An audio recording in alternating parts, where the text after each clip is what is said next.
Welcome to Robotics, the best course in electrical engineering at the Hansa. My name is Felipe. I've been teaching robotics here for a while, and I hope I can teach you some of what we do in the course today. First, the robotics course is actually part of the second year of electrical engineering. In the first year, you study analog electronics, digital electronics, embedded programming, etc. And then second year, control systems, data communication, drive systems, and finally then robotics. Yes! So the robotics course involves a project. You're going to work in groups with fellow students of different specializations to design, build, and program a robot. And you're going to design your own robot. The robot needs to perform simulated warehouse activity, moving boxes from one side to the other of the warehouse. In this simulated environment, the robot has to follow lines on the ground, and that is to simulate paths that the robot in a real warehouse will receive. And then you're going to see from a former student of the course, the robot that they designed with their own group later on in this video. But for now, I just want to show you a few of the robots. You can maybe see on the screen the robots of other students. The way that they designed the robot can be very different. The course also involves the mechanical aspects. So you're going to learn how to design the robot in the mechanical parts.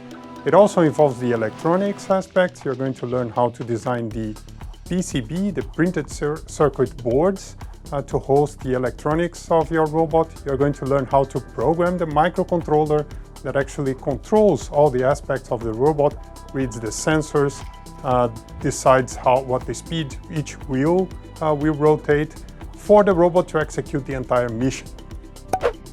Yes! So to control your robot, you see here a control diagram, and that's to represent the architecture of the entire controller. First, in the inner part, you see the direct controller that controls the speeds of the motors. That is mainly realized by the electronics of the robot. Then you see behavior controller. Those behaviors are like very simple controllers for specific tasks, like navigate to a specific position, avoid an obstacle, follow the wall, etc. And in the higher level, you see the mission controller. And the mission controller is the one that is going to select those simple behaviors. Which behavior needs to be activated at each moment in time to make sure that the robot will complete its mission. And the mission could be, for example, move the boxes from one side to another of the field. To give you an example on how to select the behaviors, how to build this code, we are going to use a finite state machine. And a finite state machine is just a fancy name of something that you can program to select those behaviors based on the condition that the robot is operating, meaning the state of the robot, and the sensor data that the robot is getting at that moment. So here you see a robot following a maze, and it just has three behaviors, and those three behaviors are selected to make sure that the robot will complete the maze.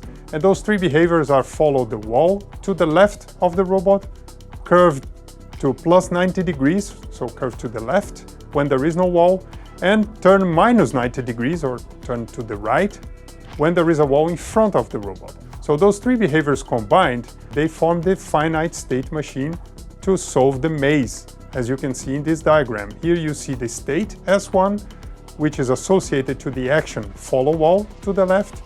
But if the robot finds an obstacle in front, then it will switch to a different state, which is turning right. That switch is called a transition in a finite state machine. Well, after the turning is done, then the robot will go back to the first state, which is continue to follow wall, as you can see in the animation there.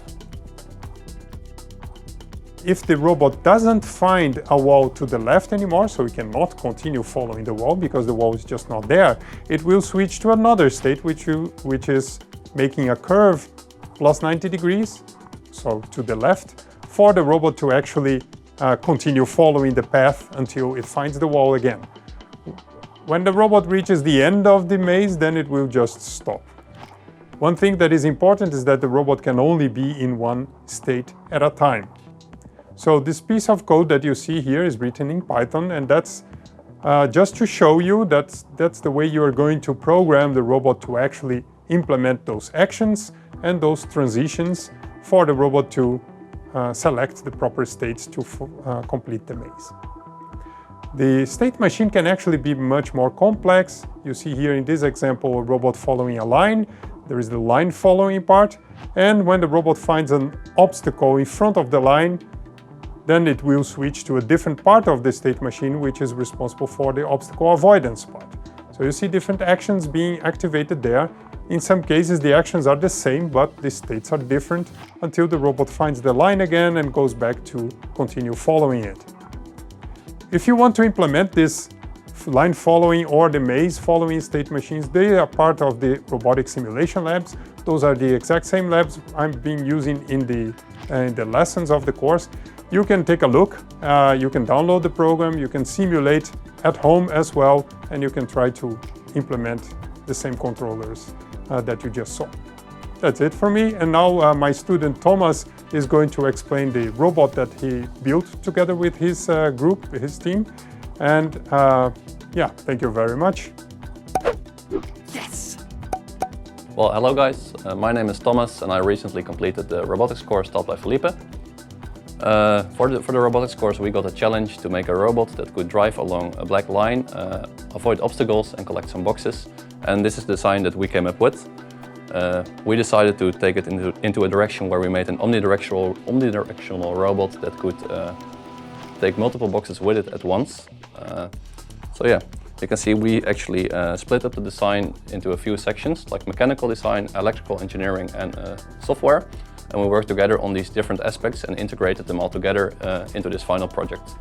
As you can see, there is quite some complexity going on within this robot. Each side has multiple sensors, a color sensor, a distance sensor, an electromagnet. There is encoders that are counting pulses on the wheels, and we have like multiple microcontrollers communicating all together to make the entire project work. The task was to take these boxes with the robot, so they had to collect and carry 4 of these boxes. And I think we'll soon show you a demonstration of it actually working. So as you can see, this robot might use a more unconventional form of movement than what you're used to, since it's using omnidirectional wheels to follow lines. This gives it the advantage that it can move any direction, like follow the lines, without actually having to turn at corners. And currently it's using an algorithm to find the most optimal path to its goal, which is the box in the top left corner. And as you can see, it also avoids obstacles and adjusts its path in the process. You can see it slows down to pick up a box and then rotates to have a different side that doesn't have a box attached to it yet, facing forward so it can go on and pick up the next one.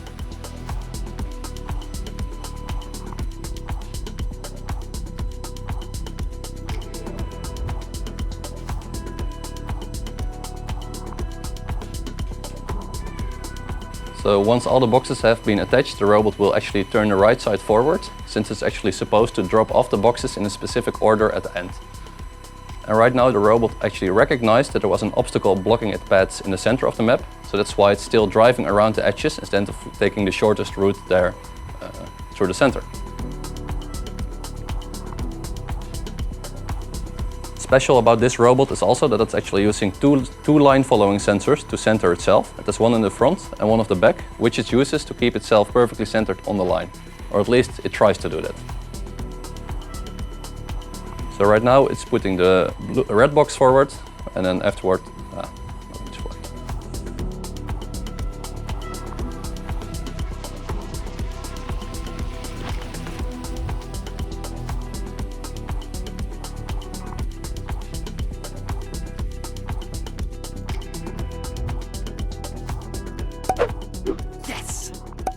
Well, thank you for watching this video. If you want to know more, you can go to the robotic simulation labs. There are also some questions that you can answer to see if you actually understood what I just explained. And if you decide to join this program, you're very welcome here, of course, and I will be very glad to help you in your robotics journey. Thank you.